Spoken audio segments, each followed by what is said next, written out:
magandang umaga sa lahat.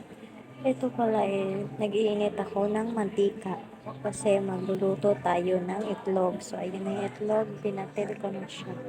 So, ayan guys, mainit na yung mantika natin. So, ilagay na natin yung itlog.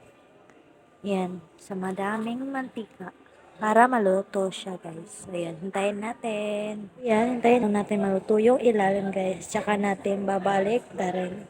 So, ayan. Minaliktad ko na pala kasi luto na yung ilalim. Hintayin na natin yung kabila naman yung maluto. O, ayan na guys. Naluto na natin yung itlog. Pagkatapos pala ay tahan ko muna yung alaga kong manok. Kasi lalagyan ko siya ng pagkain. Pagkatapos ko pala mabigyan ng pagkain ng manok, doon pumunta naman ako doon sa isa kong alagang baboy. So, ayan. Malaki na pala siya. Mga nasa 30 kilos na po siya. Pwede na siyang ibenta. Chares. So, yan na guys. Bye-bye muna.